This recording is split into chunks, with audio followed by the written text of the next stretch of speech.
जेहि के जेहि पर सत्य सनेहु, सोते ही मिलई न कछु संदेहु। मित्रों, गोस्वामी तुलसीदास जी के महान ग्रंथ रामचरितमानस के अयोध्या कांड से ये चौपाइयां ली गई हैं।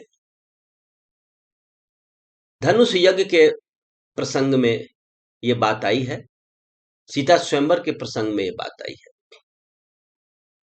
इसका बहुत बड़ा महत्व है। आप ऐसा समझ लें कि जेहि के जेहि पर सत्य स्नेहु, सोते ही मिले ही न कछु संदेह। बहुत अर्थ सिंपल है कि जिसका जिस चीज के प्रति सच्चा स्नेह, सच्चा लगाव होता है, वो वस्तु उसे प्राप्त हो जाती है। क्यों?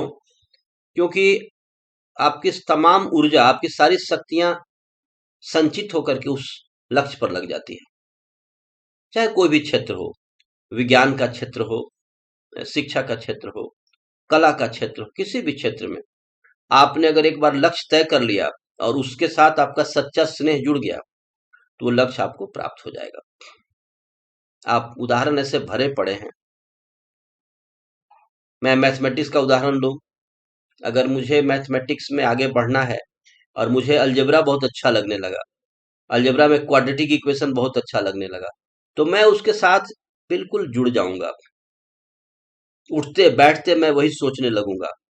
मेरा सच्चा स्नेह हो जाएगा, और सच्चा स्नेह हो जाएगा तो हमारा विकास शुरू होगा। हमारे मन की सारी शक्तियां वहां केंद्रित हो जाएगी और हमारा मन अहरनिश उसी कार्य में लगा रहेगा, और अंततः मैं उस टॉपिक को समझ लूंगा, उसके तमाम तमाम प्रश्नों को मैं सुलझा लूंगा, और फिर एक एक करके मैं आगे बढ़ता जाऊंगा। मैं फिर पूरा मैथमेटिक्स समझ लूंगा।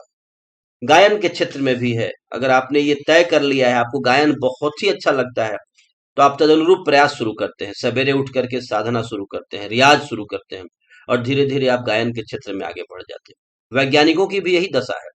उन्होंने एक लक्ष्य तय कर लिया होता है, मुझे इस टॉपिक पर रिसर्च करना है, फिर उसके अनुरूप उनकी तपस्या शुरू हो जाती है।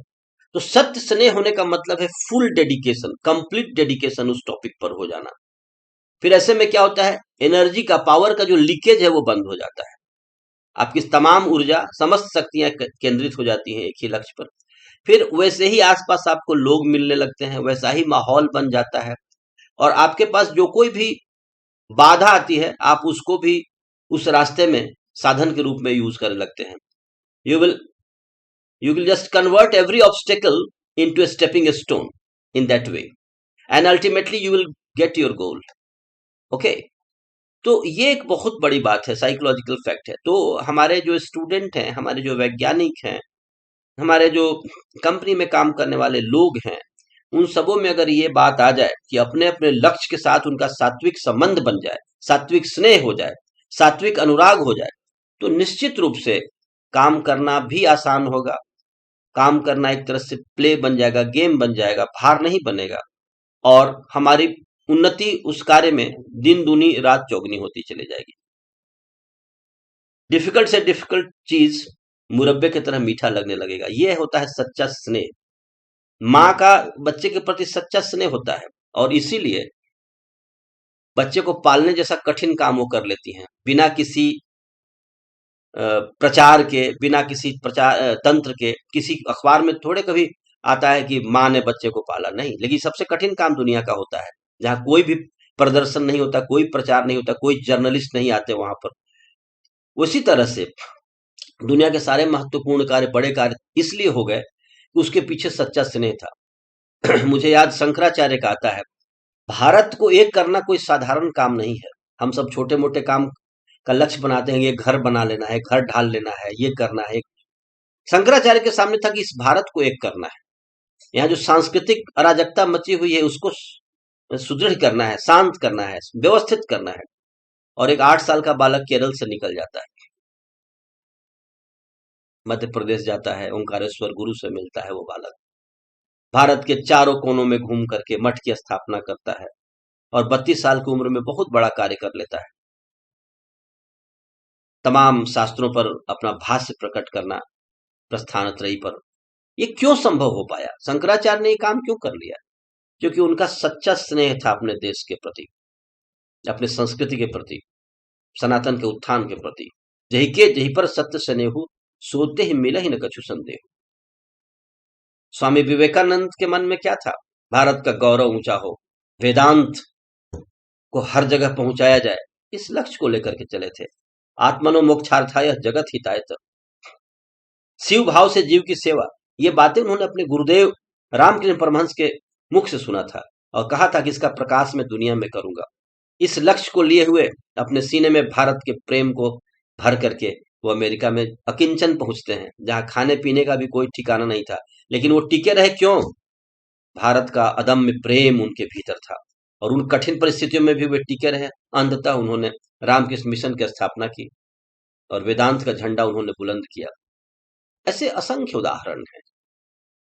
एपीजे कलाम जैसा साधारण घर से उत्पन्न बालक क्या कल्पना करता है? मैं रॉकेट उड़ाऊंगा। अपने गुरु से बात करने के बाद बचपन में तय कर लेता है वो बालक, और उस पर उसका सच्चा स्नेह आ जाता है।